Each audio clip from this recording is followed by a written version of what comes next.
Assalamualaikum warahmatullahi wabarakatuh. Bagaimana keadaan kalian semua? Semoga dalam keadaan sehat walafiat serta mendapatkan perlindungan oleh Allah Subhanahu wa taala.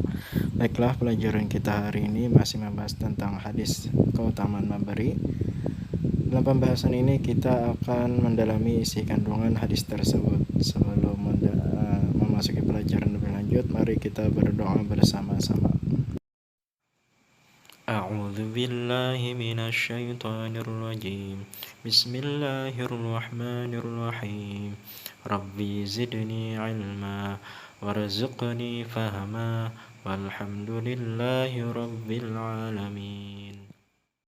Baiklah, memahami isi kandungan hadis yang kita pelajari sebelumnya tentang hadis tangan di atas lebih baik daripada tangan di bawah. Hadis keutamaan tentang memberi menjelaskan bahwa dalam harta rezeki yang diberikan oleh Allah Subhanahu wa taala, pada hakikatnya ada hak mereka yang membutuhkan. Harta rezeki tersebut kita harus berikan kepada mereka yang berhak dan membutuhkan, baik dengan secara diberikan langsung kepada yang membutuhkan ataupun yang melalui lembaga penyalur amal. Allah Subhanahu wa taala dan Rasulnya menginterahkan untuk kita menjadi orang yang dermawan, yaitu suka memberi bantuan atau pertolongan kepada orang yang lemah atau tidak mampu.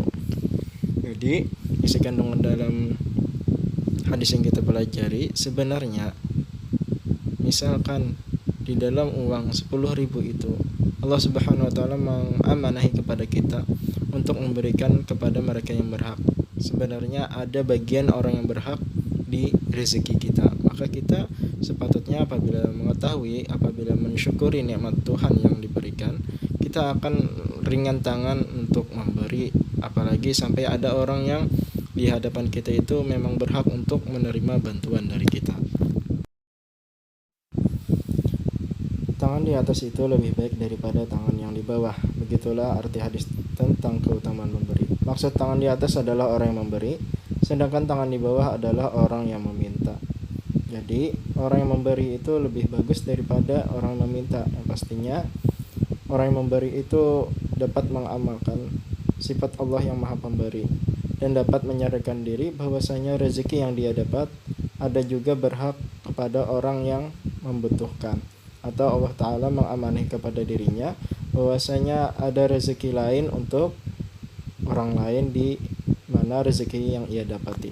Berbeda dengan orang yang tangan di bawah atau yang meminta atau si penerima. Biasanya orang yang meminta ini tidak ada tahu malu kepada seseorang pun, bahkan dengan Allah Ta'ala, bahkan dengan manusia pun dia tidak tahu malu.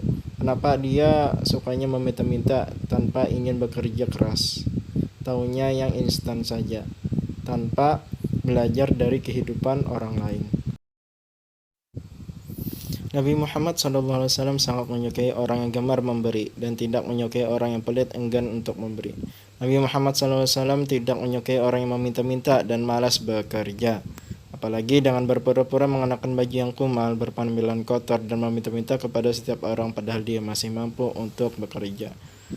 Ada yang mengatakan bahwasanya orang yang suka meminta-minta itu adalah pewaris miskin. Kenapa jadi pewaris miskin? Karena dia memiskinkan dirinya sendiri. Lihat saja, orang-orang yang memang perlu diberikan bantuan itu rata-rata kan orang miskin. Nah, jadi orang-orang yang meminta itu sebenarnya dia sudah memiskinkan dirinya sendiri. Rasa syukurnya pun tidak ada. Kenapa? Karena dia ingin selalu minta-minta lebih, bahkan tidak mensyukuri apa yang orang berikan. Kenapa? Karena ia tetap meminta-minta keesokan harinya dan berkelanjutan sampai dia merasa mempunyai uang yang banyak, tetapi dia tetap merasa bahwasanya kurang ini, dan dia melakukan hal meminta-minta lagi kepada orang lain. Orang yang suka meminta-minta padahal ia masih sanggup untuk bekerja akan menjadi rendah di hadapan Allah Subhanahu wa taala. Nah, selain di hadapan manusia, di hadapan Allah pun yang pastinya rendah. Kenapa? Dan orang lain.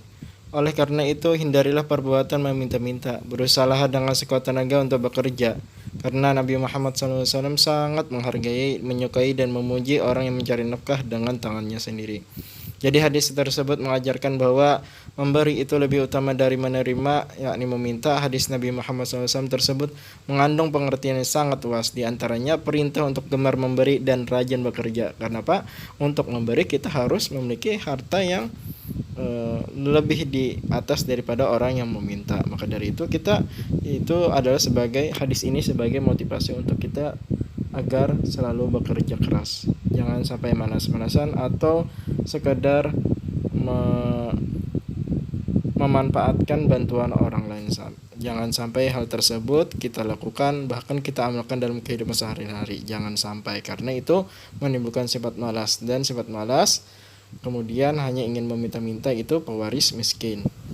Nah, mungkin sampai di sini saja pelajaran kita hari ini. Semoga bermanfaat. Yang mana kesimpulannya adalah hadis itu yang kita sebutkan tadi adalah bertujuan agar kita selalu memberi orang yang menjadi pemberi, dan selalu bekerja keras agar untuk bisa memberi kepada orang yang lebih membutuhkan. Semoga bermanfaat dan dapat diamalkan dalam kehidupan sehari-hari. Bapak tutup, subhanakallah bihamdika asyhadu an la ilaha illa anta astaghfiruka wa atubu ilaik. Wassalamualaikum warahmatullahi wabarakatuh.